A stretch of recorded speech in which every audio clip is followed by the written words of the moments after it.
Эрхэм үзэгчдийн амгалан айлтгая. Өнөөдөр 2022 оны 10 сарын 24-ний даваа гарагаа. Та бүгдийн шинэ 7 хоногийн мэндийг хүргье. За мөн өнөөдөр бол дэлхийд даяар Diwali гэх Хинду шашинтай хүмүүсийн бас шашны онцгой ийм тэмдэглэлт өдөр эхэлж байна. Тийм учраас энэхүү тэмдэглэлт өдрийг дэлхийн улс орнууд, хотууд янз бүрийн төвшөнд бас тэмдэглэн өнгөрүүлдэг. За манай хотын тухайд бол энэ өдрийг тэмдэглэлт өдөр буюу хотын албан хаагчид сургуулиудын амралтын өдөр болгон хүндэтгэлтэйгээр тэмдэглэн өнгөрүүлж байгаа. Тийм учраас өдийн цай хүлээх шаардлагагүйгээр та бүхэнд энэхүү мэдээг хүргэж байгаа болно. За энэхүү мэдээгээр сүүлийн хэд хоног ногоон гардны суглааттай холбоотой гаргасан видеонуудад үзэгчдийн зүгээс ирүүлсэн асуултанд хариулт өгч амжаагүй явсан. Тийм учраас өнөөдөр амарч байгаа энэ завшааныг дашрамдуулан эдгээр видеоны доор бичин үлдээсэн асуултуудад хариулт өгье гэж бодож байна. За энэ дашрамд дахин дурдахад хүмүүсийн ганцаачилсан асуултанд ийхүү нэгдсэн жармаар хариулт өгж байгаа. За үүнтэй төстэй нийтлэг асуулт байдаг учраас олон хүртээлтэй болох үүднээс ийхүү видео дугаар бэлдэж хүргэж байгаа. За ингээд манай YouTube сувгийн видеоны доор ирсэн зарим нэгэн асуултыг бүгдээрээ хамт харцгаая. За энэ дээр бол C зурагтай холбоотой асуултууд маш их ирж байгаа. За өнгөрсөн жилийн C зураг засах зааварчилгаа оруулсан байгаа. За энэхүү зааварчилгааг үзэх линкийг оруулж өглөө. За магадгүй энэхүү C зураг засахтай холбоотой шинжилсэн заавар видеог та бүхэнд удахгүй хийж өгнө гэсэн ийм бодолтой байна. За дараагийн асуулт бол тулга гэсэн хүний асуулт байна. За тулга бол хоёр асуултыг асуусан. За нэгдүгээрт нь боловсролын зэрэгэ буруу сонгож явуулсан байна гэдэг. Тийм учраас буруу сонголт хийж явуулсан учраас дахин бүртгэл хийх ёстой юу гэдэг. За энэ асуулт байгаа учраас үүнийг онцлон энд ярьж байна. За нэгдүгээрт буруу бүртгэл хийж оруулсан болвол ямар нэгэн шалтгаанаар дахин бүртгэл хийж болохгүй. За хэрвээ дахин бүртгэл хийсэн бол 2-оос дээш удаа дахин давтаж бүртгүүлсэн бүртгэлийг шууд автоматар хүчингү тооцдог юм аа. Тийм учраас ямар шалтгаантай байсан нэг хүн жил зөвхөн нэг удаа бүртгэл оруулна гэдэг энд бас цохон тэмдэглэе.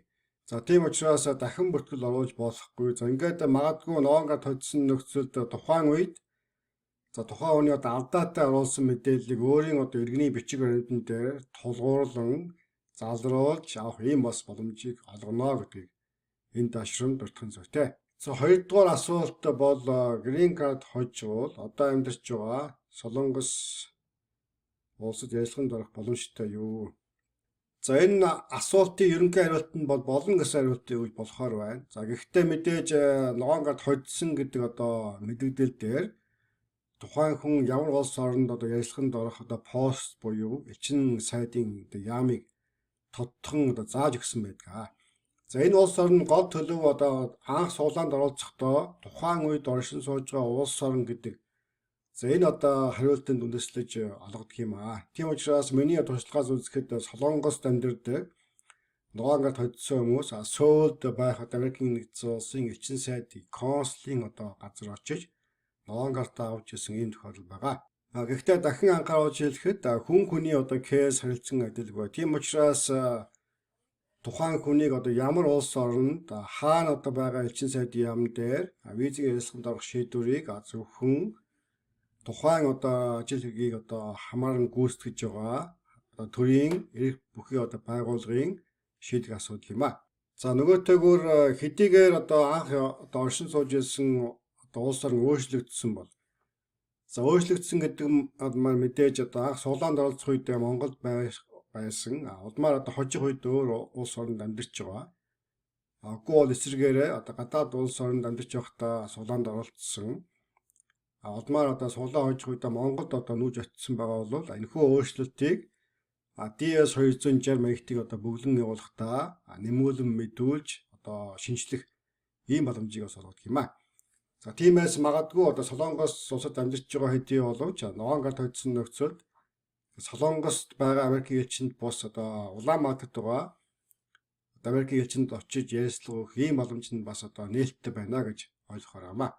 За Булган Чулуунбаатар төр виз гэдэг нь ямар шалгууртай, ямар төрлийн виз байдаг вэ?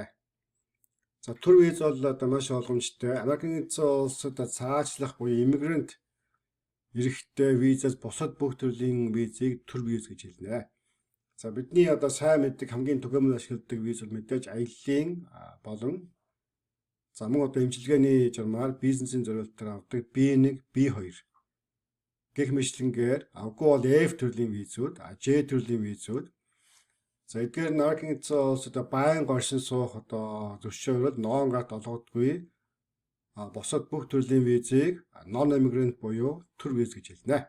За Булган Чулуунбаатар бол дахин асуусан ногоон гартны суглаанд бүртгүүлээд хожиж байгаагүйч өөр төрлийн визэнд орж болдоггүй. Орсон ч виз татгалздаг гэж байх юм аа. За энэ бол одоо абсолютны одоо хариулт байхгүй. За би бас маш олон удаа хэлж байгаа. За хэдийгээр одоо ногоон гартанд бүртгүүлэх нь тухайн хүн Америкийн улсад цагаачлах одоо сонирхол илэрхийлж байна гэдэг одоо үндэслэл болно гэж үзэх. За ийм тайлбар бол одоо байдаг. За энэ ч бас ортой байж болохоор ийм тайлбар байгаамаа. Гэсэн хэдий боловч ногоон гартны суглаанд одоо санаатай болон санамсаргүй бүртгүүлж ирсэн хүмүүсийн за бараг 99.99% нь ямар нэгэн асуудалгүй за бусад цаашлын визийн одоо авах шаардлага одоо бүрдүүлсэн нөхцөлд ямар нэгэн асуудалгүй Америкийн улсад төр визээр орж ирдэг ийм одоо нийтлэг үзэгдэл байгаа. Тийм учраас одоо ногоон гартны суглаанд бүртгүүлсэн бүх хүнийг өөр төрлийн визэнд орж болдоггүй. За орсон нөхцөл татгалздаг гэдэг энэ яриа бол бодит байдлыг одоо хит дөвөөлгсөн ийм одоо ор үндэсгүй гэж болох цуу яриа гэж одоо хэлж болохоор гамаа. За гэхдээ мэдээж эрсдэл бол одоо багч гэсэн тодорхой хэмжээгээр байгаа. Тийм учраас магадгүй одоо аяллаа болон оюутны визээр одоо Америкийн улсын төр визэнд орохоор одоо тодорхой болсон төлөвлөсөн байгаа хүмүүсийн хувьд ногоон гартны суглаанд оролцох хэсгээ бас дахин бодож үзэх. За ягаад гэвэл ногоон гартны суглаа гэдэг нь одоо нэгэн цуглаа учраас одоо хожих магадлал одоо тийм сайн биш. За ийм учраас нэгэн төлөвлөсөн ажил байгаа бол ногоон гартны суглаанд бүртгүүлэхгүй гэсэн одоо хувийн бодол байна. За Булган Чулуунбаатар ойлгомжтой тайлбарлаж байна гэсэн байна. Баярлалаа. Бүрэн бос дунд боловсролтой хүн дагалдангаар бүртгүүл болох уу? Мэдээ дагалдангаар бүртгүүлэх хүнд бол шаардлага тавихгүй. За тухайн бүртгэлд тавьж байгаа шаардлагаа зөвхөн одоо үндсэн бүртгүүлэгч хүмүүст тавьж байгаа гэдгийг энд өөртөө зүйтэй. За тийм учраас одоо гэр бүлийн хоёр хүний хувьд нэг нь одоо боловсролын хувьд шаардлага хангаж байгаа. Нөгөө одоо эхнэр мөн нөхөр нь шаардлага хангахгүй байгаа бол боловсролын одоо шаардлага хангаж байгаа хүнийхээ дагалдангаар бүртгүүлэх боломж нь байнга нээлттэй байна. За бас жил дараалан бүртгүүлсэн тохиолдолд өөр төрлийн виз мэдүүлээд виз авчихсан тохиолдолд хэдэн хувьтай байдаг вэ? За ер нь бол Америкийн улсад ирж байгаа хүмүүсийн одоо миний мэдхээр ногоон гартны суглаанд байнга бүртгүүлдэг хүмүүс ямар нэгэн асуудалгүй төр визээр аяллаа болон оюутны визээр ирсэн хүмүүс маш олон байгаа. За маш цөөхөн тохиолдолд одоо ногоон гартны суглаанд бүртгүүлсэн гэдэг үндэслэлээр татгалзсан ийм зүйл байгаа. За энэ бол маш цөөн гэдгийг энд бас давхар онцлон дурдах зүйтэй. За тийм учраас нөгөөдгөр би бас өөрөө одоо хуульч өмгөөлөгч биш. За тиймээс хүмүүсийг одоо бүртгүүлэх нь зөв, эсвэл бүртгүүлэх нь буруу, виз гарахгүй гэдэг ийм одоо зөвлөгөө өгөх эрх зүйн чадамжгүй итгэж болно. За Оросд гэрэл царнай Орос Москвад сурч байгаа оюутан юм аа. Одоо амьдарч байгаа газар дээр Оросд байгаа хаягаа бичсэн асуудалтай болов. За дайнаас болоод ямар нэгэн асуудалтай гэсэн юмтай асуулттай. За энэ бол одоо ямар ч санаа зовох зүйлгүй. За би бас өмнөх бүтээн дээр бас ярьж байсан. За Орос улстай ямар нэгэн одоо хэмжээгээр холбоотой Оросд амьдарч байгаа, Орос руу аялсан, жуулчилсан, Орос хүнтэй танилцсан, ярилцсан хүмүүс нь Америкийн эзэн улстай холбоотой ямар нэгэн бизнес төр хамааралгүй. За үүнийг бол ихтгэлтэй хэлж байгаа шалтгаан бол одоо Орос улстай холбоотой гадаадын иргэн байтугай Орос улсын иргэд Америкийн эзэн улсад олноороо ирж байна. Төр визээр суралцахаар ирж байна, аялахаар ирж байна, нонгоор даваад ирж байна. За тийм учраас Орос улстай холбоотой байсан гэдэг шалтгаанаар Монгол улсын иргэнд ямар нэгэн асуудал үүсэхгүй. За тэр тусмаа одоо нонгорны суглаатай хамааралгүй. Хөдсөн нөхцөлд одоо Монголдо яслаханд орох боломж нь үргэлж нээлттэй байгаа. За чимэг намуу төр виз нь аяллаа визийг хэлж гин үү? Мэдээж аяллаа болон сургалтын болон за босод төрлийн нон карт одоо авах эрхгүй. За босод төрлийн одоо Америкийн эзэн улсад байнга оршин суух эрх нон карт авах эрхгүй визүүдийг төр виз гэдэг ангилалд оруулж байгаа. За тэр байтугай Америкийн эзэн улсад ажил хийх хэрэгтэй, social security дугаар авах хэрэгтэй, виз одоо J виз. Энэ хэдийгээр одоо Америкт ажиллах хэрэг олгодог боловч нэгэн хугацаа заасан байдаг учраас энэ иммигрант буюу цаашийн виз биш төр виз гэсэн ангилалд ордог гэдгийг. Энэ бас төгсгөн зүйл тийм аа. За чимэг намуучин бас асуусан байна. Сулаанд хэдэд бүртгүүлсэн Америк руу цаашлах гэсэн ямар нэгэн ордлого хийсэн үйлдэл мөн үү гэж байна. За энэ асуултыг дээр бол тодорхой хариулсан гэж бодож байна. За гана сайн байна уу? Нэг хүүхэдтэй одоо 1 ой хүрж байгаа. Зураг оруулах ёстой юу? За мэдээж сулаанд оролцож байгаа бүх хүнээс зураг шаардна. 1 ойтой байна уу? 1 сартай байна уу? Ялгахгүйгээр бүх хүний зураг заавал оруулна. Зураг бүхэн тодорхой заасан шаардлагын дагуу одоо техникийн шаардлага хангасан байх. Ийм одоо шаардлагатай. За мөнгө цэцэг хүүхдүүдэд бүртгүүлэхээр за хожим хүүхдэд томроод өөр төрлийн визэнд мэдүүлэхэд нөлөөлөх үү? За өөрийн товчхон хариулт нь бол мэдээж нөлөөлөхгүй. За ягаад гэвэл хүүхэд байх үед нь одоо тухайн хүний эцэг эхийн хийсэн үйлдэл тухайн хүүхэд хамаарахгүй гэдэг ийм одоо зарчим байгаа. Тийм учраас энэ асуултын товч хариулт нь эцэг эхэн нонгорны сулаанд бүртгүүлсэн байх нь тухайн хүүхэд хожим одоо өөр төрлийн визэнд орох, сургалтанд явхад ямар нэгэн сөрөг нөлөө үзүүлэхгүй гэдэг ийм хариултыг өгж болохоор байна. За техник мэргэжлийн сургууль төгссөн хүн зориулсан тайлбар видео хэсэгт байхгүй байна гэж байна. За энэ тайлбар хэсэг бол нонгорны сулаанд бүртгүүлэх зааварчилгааны одоо төсгөлд нь байгаа гэж бодож байна. За ингээд дашрам дөрөвдөд би одоо 2 ч удаагийн заавар оруулсан юм аа. Тийм учраас 2 видеог хуулингийн үзэг линкийг дахин оруулж өгье. За ингээд дахин давтаж хэлэхэд энэ одоо зааварчилгаа бол за анхны гаргасан одоо видеоны төсгөлд нь оруулж өгсөн ийм одоо зааварчилгаа байгаа. За туул сандан жамц сая мэдээгч нь сахнаас үзэж байгаа. Мэдээл хүргэхэд баярлалаа. Маш их баярлалаа. Бияасан бодорой гэж байна. Баярлалаа. Жаки бие анхаарч сайн ирүүлж ирээ. Амжилт төгөлдөр ТV гэж байна.